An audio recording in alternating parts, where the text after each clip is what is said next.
दिल्ली के चुनावी दंगल में एक बार फिर से शराब घोटाले की गूंज है।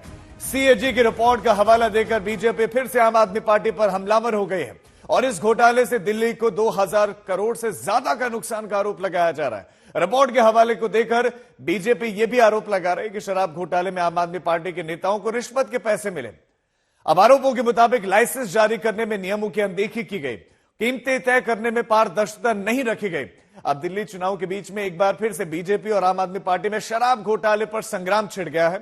कांग्रेस को भी इस बहाने अरविंद केजरीवाल और आम आदमी पार्टी पर हमला करने का एक मौका मिल गया है। शराब घोटाला 2026 करोड़ का है। जी हां, दिल्ली शराब घोटाला 2026 करोड़ राजकोषीय घाटा हुआ है। आप याद करिए, आम आदमी पार्टी ने कहा था पाठशाला बनाएंगे, पाठशाला तो नहीं मधुशाला बनी। ये झाड़ू की बात करते थे, झाड़ू से दारू पे आए। ये स्वराज की बात करते थे, स्वराज से शराब पर आए। ये यात्रा जो 10 वर्षों की है वो घोटालों की है और आपके पाप की है। चुनावी माहौल के बीच में दिल्ली शराब नीति में घोटाले का मुद्दा उठा तो देखिए हमलों का दौर शुरू हो गया। बीजेपी के साथ कांग्रेस भी आम आदमी पार्टी पर हमलावर हो गई। वहीं इन तमाम आरोपों को आम आदमी पार्टी खारिज कर रही है। आम आदमी पार्टी के मुखिया अरविंद केजरीवाल की सारी जो भ्रष्टाचार की कहानी है वो सीएजी ने बता दी है। 2000 करोड़ से ज्यादा का सीधा एक्साइज पॉलिसी में लूट दिल्ली का, ये वही सीएजी रिपोर्ट है जिसको अरविंद केजरीवाल कभी 2013 में हाथों में लहरा करके शीला दीक्षित जी के खिलाफ लड़ते थे, कांग्रेस को गाली देते थे, और आज वही सीएजी रिपोर्ट अरविंद केजरीवाल को एक बड़ा भ्रष्टाचारी, एक बहुत बड़ा दलाल घोषित कर दिया है। उन्होंने कहा मैं इनकम टैक्स कमिश्नर रहा हूं, जोड़ना घटाना आता है। जोड़ा कितना दिल्ली और दिल्ली के खजाने में वो तो पता नहीं। 33 करोड़ का शीश महल और 2600 करोड़ का शराब नीति में घोटाला सीधा खजाने में हुआ है, भ्रष्टाचार हुआ है। घटा कितना ये दिल्ली देख रही है और वो घटा का घाटा आपको केजरीवाल जी इन चुनावों में उठाना होगा। कहां से सीएजी रिपोर्ट? बीजेपी के दफ्तर में बनती है सीएजी रिपोर्ट। सीएजी रिपोर्ट है कहां? भाजपाई बौखला गए हैं, मानसिक रूप से विक्षिप्त हो गए हैं, चौराहे पे खड़े होकर कुछ भी चिल्ला रहे हैं। उनकी हर बात का हम जवाब थोड़ी देंगे। एक तरफ कहते हैं सीएजी रिपोर्ट टेबल नहीं हुई, दूसरी तरफ कहते हैं सीएजी रिपोर्ट आ गई। कहना क्या चाहते हैं भाजपा के लोग? दिल्ली चुनाव में घुसपैठ के मुद्दे पर भी बीजेपी और विपक्ष को आम आदमी पार्टी को घेरने का एक बड़ा मौका मिल गया है। दिल्ली पुलिस ने रिठाला से आम आदमी पार्टी के विधायक महेंद्र गोयल और उनके स्टाफ को नोटिस भेजकर पूछताछ के लिए बुलाया है। दरअसल दिल्ली पुलिस ने बीते दिनों बांग्लादेशी घुसपैठियों के सिंडिकेट का भंडाफोड़ किया था। इनके पास से कई फर्जी दस्तावेज बरामद हुए थे, लेकिन जानकारी के मुताबिक कुछ डॉक्यूमेंट्स पर, कुछ दस्तावेजों पर आम आदमी पार्टी के विधायक महेंद्र गोयल के दस्तखत और उनकी मुहर लगी है। दिल्ली पुलिस अब इसे लेकर विधायक और उनके स्टाफ से पूछताछ करने की तैयारी कर रही है। मैं आम आदमी पार्टी के एक विधायक महेंद्र गोयल जी और दूसरे विधायक जय भगवान जी के फॉर्म और हस्ताक्षर प्राप्त हुए हैं। अब इससे यह बात साफ हो जाती है कि ये किस कारण से हाहाकार मचा रहे थे। एक तरफ आप उत्तर प्रदेश और बिहार के मेहनतकश लोगों के बारे में हिकारत रखते हैं और दूसरी तरफ देश में गैर कानूनी तरीके से आए हुए वो लोग जो अनेक प्रकार की अवांछित आपराधिक और आतंकवादी गतिविधियों में संलिप्त पाए जाते हैं, उनके साथ मोहब्बत रखते हैं। घुसपैठ के मुद्दे पर बीजेपी आम आदमी पार्टी पर हमलावर है तो आम आदमी पार्टी दिल्ली चुनाव में फर्जी वोटों का मुद्दा जोर शोर से उठा रही है। और अब आप सांसद संजय सिंह ने बड़ा आरोप लगाते हुए कहा कि बीजेपी के पूर्व सांसद, वर्तमान सांसद और कई केंद्रीय मंत्री अपने पते पर कई नए नामों का आवेदन देकर चुनाव आयोग को धोखा दे रहे हैं। प्रवेश वर्मा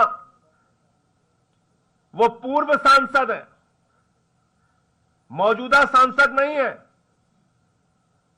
फिर भी मई से लेके मई, जून, जुलाई, अगस्त, सितंबर, अक्टूबर, नवंबर, दिसंबर, जनवरी, 8 महीने से सांसद का बंगला कब्जा करके बैठे हुए हैं। और इतना ही नहीं, अपने उस बंगले के पते पर 33 वोट बनवाने की एप्लीकेशन दी है। भारत सरकार के केंद्रीय मंत्री पंकज चौधरी जी, इन्होंने अपने पते पर 26 वोट बनवाने की एप्लीकेशन दी है। 26 वोट बनवाने की एप्लीकेशन दी है। भारत सरकार के केंद्रीय वित्त राज्य मंत्री पंकज चौधरी जी, भारत सरकार के केंद्रीय मंत्री कमलेश पासवान जी ने अपने पते पर 26 वोट कमलेश पासवान जी ने अपने पते पर, भारत सरकार के केंद्रीय मंत्री ने 26 वोट बनवाने की एप्लीकेशन दी है। दिल्ली में बीजेपी के झुग्गी बस्ती प्रधान सम्मेलन में केंद्रीय गृह मंत्री अमित शाह ने आम आदमी सरकार पर हमला बोला और सम्मेलन को संबोधित करते हुए अमित शाह ने कहा कि दिल्ली को आपदा से मुक्त करने का समय आ गया है। 5 फरवरी को मुक्ति दिन है भ्रष्टाचार से। 5 फरवरी को मुक्ति प्राप्त करनी है अव्यवस्था से। 5 फरवरी को झुग्गियों ने मुक्ति प्राप्त करनी है गंदगी से, गंदे पानी से। 5 फरवरी को मुक्ति प्राप्त करनी है असंवेदनशील सरकार से और 5 फरवरी को मुक्ति प्राप्त करनी है झूठ बोलने वाली सरकार से मुक्ति प्राप्त करनी है। मुझे बताओ, मेरे सभी झुग्गी बस्ती प्रधान हाथ उठाकर बताए, 5 फरवरी को आपदा का अंत करोगे क्या? अरे जोर से बोलो, करोगे? और जोर से बोलो, इनके कान बहरे हैं, उनको सुनाई नहीं पड़ता।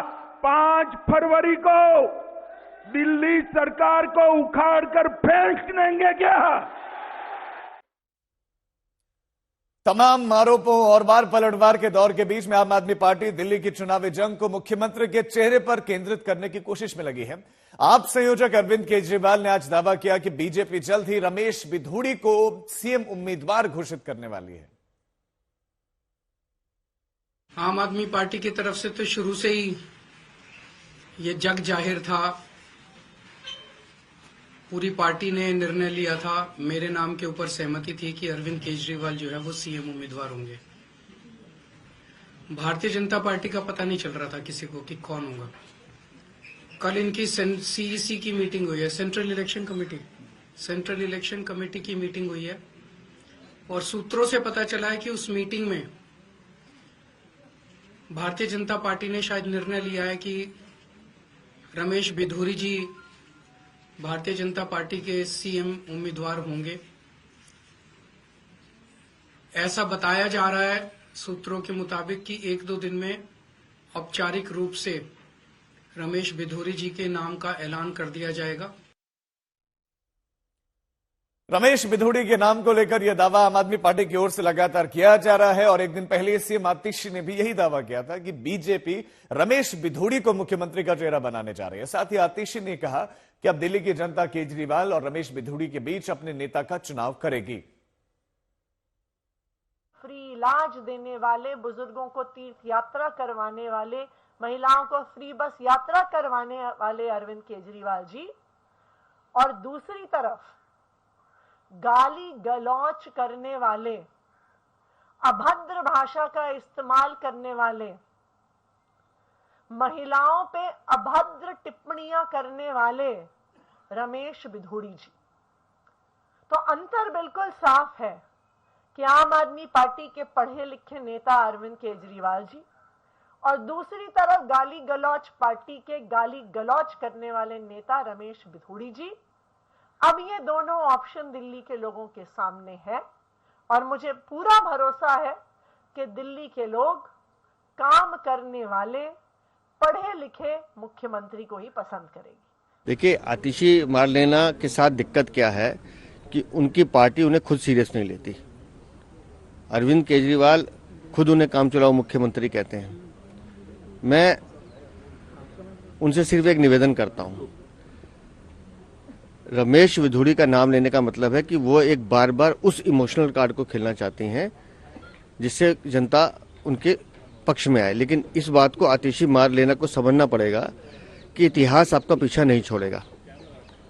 आपको बताना तो पड़ेगा ही कि मार लेना से सिंह के पीछे का खेल क्या है।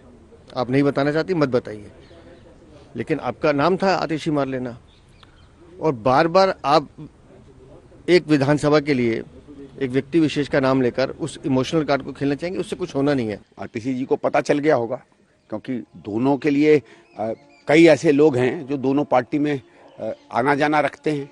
तो भारतीय जनता पार्टी में किसका नाम हो रहा है किसका नहीं है, या आम आदमी पार्टी से बेहतर कौन जानेगा।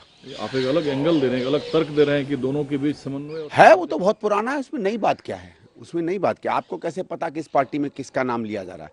आपके कुछ सूत्र होंगे ना वहाँ, और मुख्यमंत्री कोई चीज बोलेगा तो हवाबाजी में मैं तो उम्मीद करता हूँ नहीं बोलेगा, कुछ पता चला होगा। बयानबाजी के साथ साथ दिल्ली के चुनाव में पोस्टर वॉर भी लगातार तेज होता जा रहा है। कुछ इस तरह के पोस्टर्स दिल्ली में लगातार जारी किए जा रहे हैं अलग अलग दलों की तरफ से। मुद्दा चाहे पूर्वांचल के लोगों का हो या फिर फर्जी वोटों वाला हो या फिर बीजेपी और आपके एक दूसरे के नेताओं के हो, तो कुछ इस तरह से पोस्टर्स जारी किए जा रहे हैं। जहां आम आदमी पार्टी कुछ इस तरह से पोस्टर जारी कर रहे हैं बीजेपी पर हमला बोलते हुए कि बीजेपी गाली गलौज पार्टी है, तो अरविंद केजरीवाल अपने आप को ईमानदार बता रहे हैं। जहां कभी मुगलों का राज होता था तो हम सुनते हैं कि लोग महल देखने आया करते थे, लेकिन इस आपदा वाले आजम ने जो महल बनाया वो दिल्ली के खून पसीने को लूटकर एक ऐसा शीश महल बनाया जो आज दिल्ली के माथे पर कलंक है। लेकिन उसकी बेशर्मी देखिए, निर्लज्जता देखिए कि रोज आकर अपनी चोरी को छुपाने की कोशिश करता है, बार बार दिल्ली को गाली देता है।